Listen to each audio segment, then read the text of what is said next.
बात सिर्फ संभल की नहीं बल्कि पश्चिमी यूपी में कई जिले ऐसे हैं जहां पर माहौल खराब करने की कोशिश हो रही है।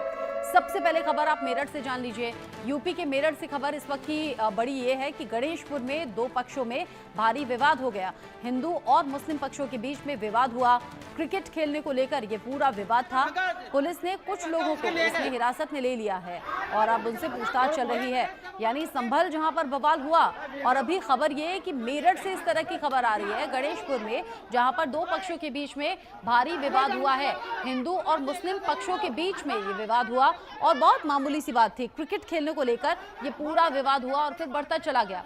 सवाल ये है कि क्या जानबूझकर कोई पश्चिमी यूपी के अलग अलग हिस्सों को दहलाने की कोशिश कर रहा है? क्या वहां पर भड़काने की लोगों को कोशिश हो रही है? हिंदू और मुस्लिम पक्ष के बीच में विवाद मेरठ में हुआ और इसी तरह का विवाद हमने देखा संभल में भी हुआ, जिसके बाद भारी पुलिस फोर्स की तैनाती करनी पड़ी है।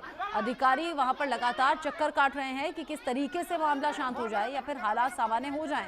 सवाल ये कि एक ही तरह अगर दो समुदाय के लोग आमने सामने टकराते हैं अलग अलग हिस्सों में यूपी के, तो सवाल ये कि क्या कोई जानबूझकर पश्चिमी यूपी को अशांत करने की कोशिश कर रहा है? क्योंकि ये जो तस्वीरें हैं ये मेरठ से हैं, जहां पर बहुत मामूली सी बात क्रिकेट खेलने को लेकर गणेशपुर में दो पक्षों में हो गया विवाद। हिंदू और मुस्लिम पक्ष के बीच में ये विवाद हुआ।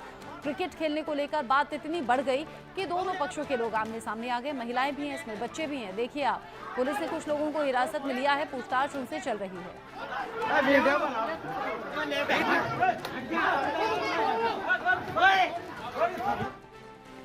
अगली खबर एटा से है। दीवार खड़ी करने पर यहां बवाल हो गया।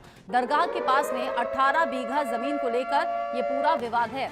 जमीन को लेकर हिंसक झड़प हुई। 6 नामजद समेत 150 के खिलाफ एफआईआर दर्ज हुई है। दरगाह के पास ही ये मामला बढ़ा और फिर बवाल होने लगा। 6 नामजद समेत 150 के खिलाफ अभी एफआईआर की खबर है। दरगाह के पास में 18 बीघा जमीन है जिसको लेकर यह विवाद हो रहा है। जमीन को लेकर हिंसक झड़प भी हुई है, जिसकी तस्वीरें आप देख रहे हैं। पत्थरबाजी भी हुई है और रह रहकर जो दोनों ही तरफ के लोग हैं वो आमने सामने आते रहे, एक दूसरे पर पत्थर बरसाते रहे। दरगाह के पास में 18 बीघा जमीन को लेकर यह विवाद शुरू हुआ। विवाद जमीन को लेकर है। 6 नामजद समेत 150 लोगों के खिलाफ अब पुलिस ने कर ली है एफआईआर दर्ज और कार्रवाई की तैयारी अब यहाँ पर हो रही है। सवाल ये कि संभल में हिंसा हो चुकी है। संभल में भारी संख्या में पुलिस के जवानों की तैनाती है। फिर दूसरी तरफ मेरठ की तस्वीरें आप देखिए, जहां मामूली सी बात क्रिकेट खेलने को लेकर दो पक्षों में झड़प हो गई, विवाद हो गया। और ये तीसरी तस्वीर आप देख रहे हैं, आप एटा से है, जहां पर ये जमीन को लेकर झड़प हुई और यहाँ भी उसी अंदाज में पत्थरबाजी, हिंसा होती हुई नजर आई। जमीन को लेकर यह विवाद, उधर क्रिकेट को लेकर विवाद और संभल जहां पर जामा मस्जिद के सर्वे को लेकर यह पूरा बवाल हुआ। सवाल ये कि पश्चिमी यूपी के हिस्सों को बार बार कौन अशांत कर रहा है?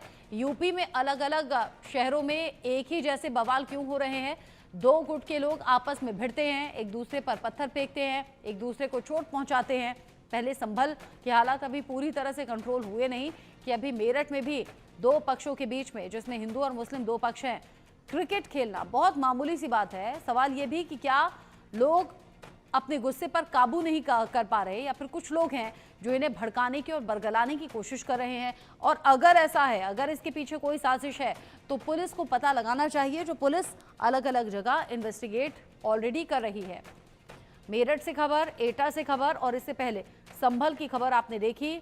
यूपी में कौन है जो माहौल खराब करने की कोशिश कर रहा है? यूपी में कौन है जिसने लोगों को बरगलाने और भड़काने की कोशिश की है, जिसके बाद लोग सड़कों पर आ गए हैं, हिंसा में शामिल हो रहे हैं, अपना आपा खो दे रहे हैं, एक दूसरे पर पत्थर फेंक रहे हैं, यहां तक कि रह रहकर फायरिंग की भी कुछ जगह से खबर है। जैसे संभल में पुलिस जब पहुंची कंट्रोल करने के लिए तो पुलिस पर कुछ लोगों ने फायर किया, जिसके जवाब में पुलिस ने भी गोलियां चलाई हैं।